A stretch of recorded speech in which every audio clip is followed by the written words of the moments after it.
Welcome back to another episode of Rock Boys Football. Dan Lanning, the Oregon Ducks. This program continues to be such a fascinating team to follow going into 2025. And that doesn't mean Oregon was exciting to follow going into 2024, but this offseason feels a little bit different. Like you go back 12 months ago, I think every Oregon fan that followed that program pretty closely kind of knew what the Oregon Ducks were going to look like into 2024. Like we knew they had a good team, returned a ton of talent from 2023.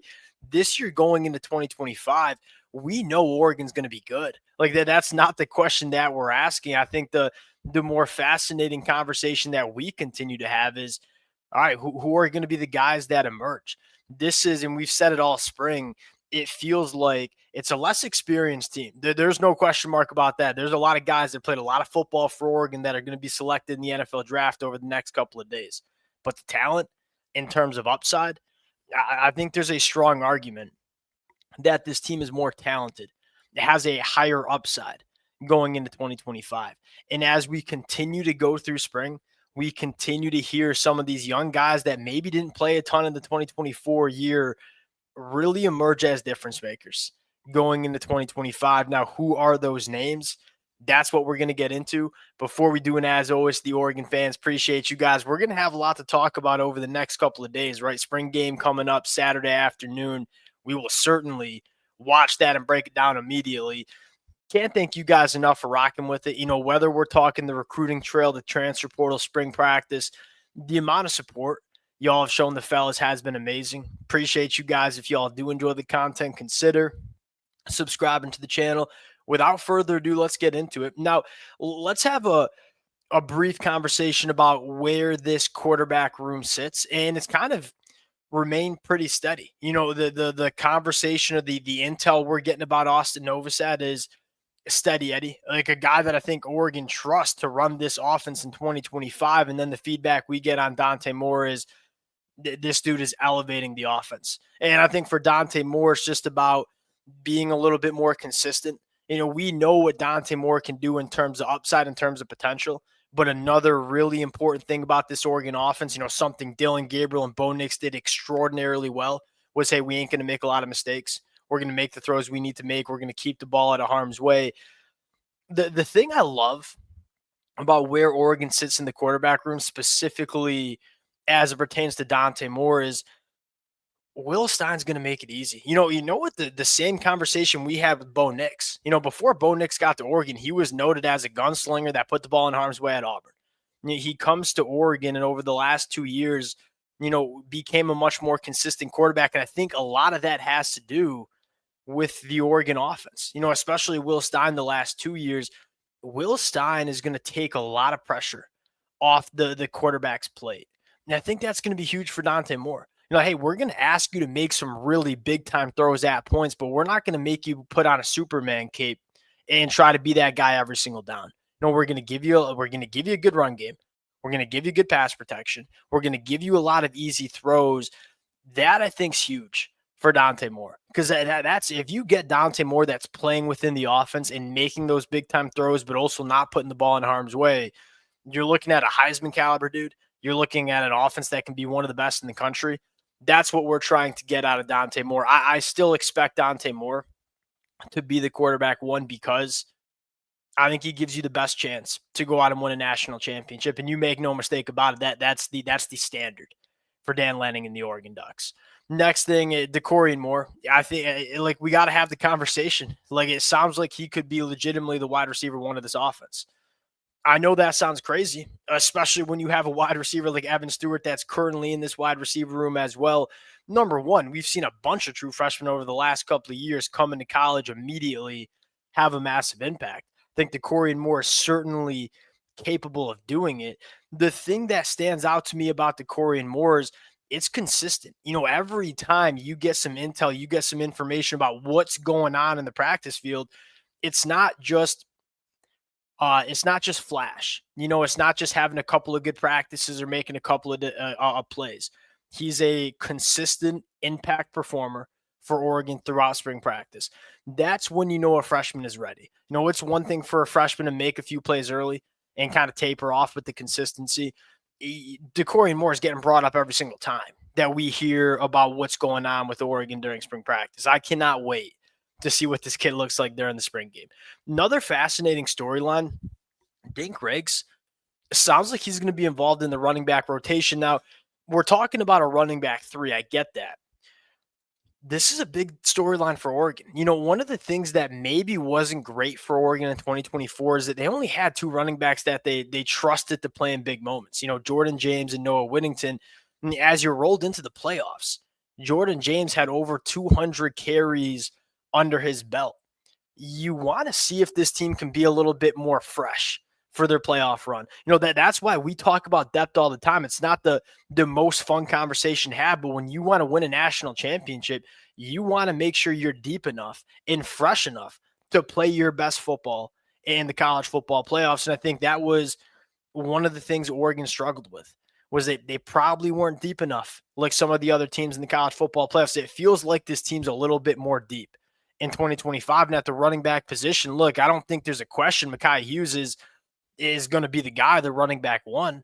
But if you have Noah Whittington, Dink Riggs, Jay Harris, all guys that can play a decent amount, and maybe we don't have to give Mekhi Hughes 25 carries a game, I think that's big for this Oregon team. Again, to me, the conversation is centered around how do we play our best football when it matters most late in the season.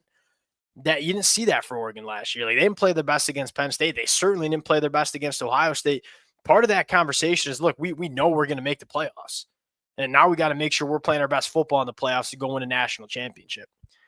Arguably the biggest storyline coming out of spring is this offensive line potentially being better in 2025, which I'll just say it was not on my bingo card. I was actually very concerned about the Oregon offensive tackle position heading into spring.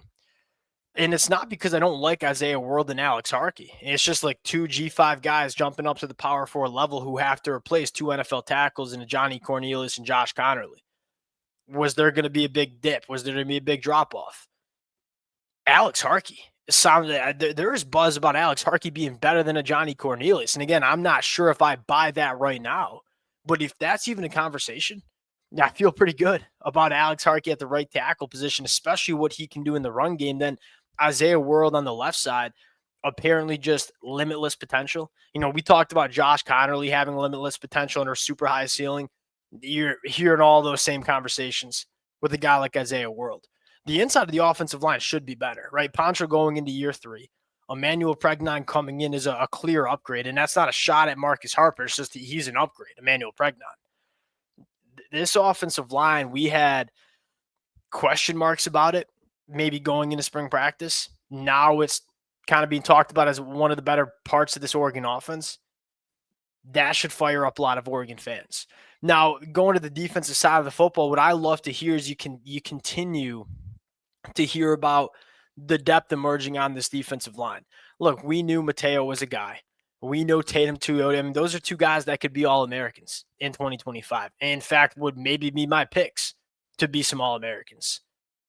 Elijah Rushing, he just looks different. What they've done in the weight room with Elijah Rushing, that's massive. He looks like Mateo Yu in terms of the size. Like, this kid came in out of high school like 240 pounds. He was almost 6'6", and now he's like looking like he's up to 265. And he looks like he's ready to go year 2. You're hearing really good things about Bear Alexander, hearing good things about some of the other younger defensive linemen. Can this unit not only be better in 2025, but can it be deeper than it was in the 2024 season? You had some really good football players that you're losing. It's actually a very similar conversation. Y'all know I'm a Michigan fan, that we're having with the Michigan defensive line. Michigan loses Mason Graham and Kenneth Grant. Like, on paper, that's hard to replace that production. Oregon loses Derek Carr and Jamari Caldwell. The conversation, though, is Oregon might be deeper on the defensive line, just like Michigan. And depth on the defensive line, again, going back to like, how do we win national championships? That stuff matters.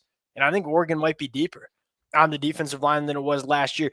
To be determined if we have an impact guy like a Derek Carman, but it sounds like they're deeper than they were last year. The one question I think everybody has here is, how good are the linebackers going to be?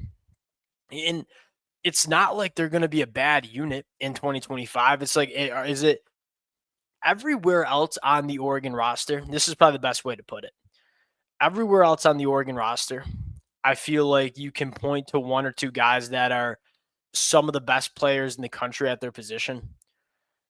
Do you have that at linebacker is probably the question. And look, we know Bryce Betcher is going to be solid. We know Devin Jackson can be a very solid player. In fact, played pretty well in 2024. How good can that unit be? I think it was a position that Oregon maybe wanted to address in the portal, but there just wasn't any linebackers that I think were legit difference makers. Like this is the one position, and again, it's not going to be a bad room in 2025. Yeah, how good can it be? Can it be national championship caliber? That's the question we are asking for Oregon at every single position group. That's probably still to be determined. Kingston Lopez season. We've bounced around here. The one thing we know about Oregon in the secondary is that it sounds like Dylan Tiemann is a lock to start at safety, and it probably is that Ifio is probably locked to start at boundary cornerback. Those are the two things we know. Everything else is kind of up for grabs. Now that's not a bad thing because there's a ridiculous amount of talent in this room. One name we have to keep an eye on here is Kingston Lopa. Kingston Lopa is a guy that this Oregon staff clearly likes. They threw him out there in the Big Ten championship game to try to cover Tyler Warren. Like they took a true freshman and tried to put him on one of the best players on the offensive side of the football in the country in a Big Ten championship game. The staff likes this kid. And he's got a really unique set of skills. He's 6'5", 200 pounds, can play nickel, can play safety, can play in the box. It sounds like he's emerging as just like a defensive chess piece for Oregon. And wherever he does play, it sounds like he's going to be a difference maker for Oregon in the back end. They're just bigger, stronger, faster at this position. Again, going back to 2024, it was a very solid secondary, but it was slower and it was a shorter unit. And when you go and try to play teams like Ohio State, sometimes that's tough. When you take a guy that just doesn't have the athletic profile to deal with someone like Jeremiah Smith, that is what it is. Oregon went out, got guys like Naheem Offord, and then Brandon Finney, and then Trey McNutt, like all guys that are 6 foot plus, that run sub-11s in the 100-meter dash. They have filled up this secondary room with the athletic profiles necessary to deal with some of the best wide receiver rooms in the country. That's just wasn't the case in the 2024 year. You're hearing it, man. It was this team had maybe it's fair to say this team heading in spring had a lot of question marks, right? But they also had a ton of answers on this roster, and you're starting to see the answers kind of emerge during spring practice. Fire me up for the spring game this Saturday. We'll do another episode kind of laying out a little bit more of what we're looking for in the spring game later on this week. We'll, of course, break down the spring game Saturday afternoon. Appreciate you guys rocking with it. If y'all do enjoy the content, consider subscribing to the channel. Appreciate you guys, and we'll talk to y'all later. Peace.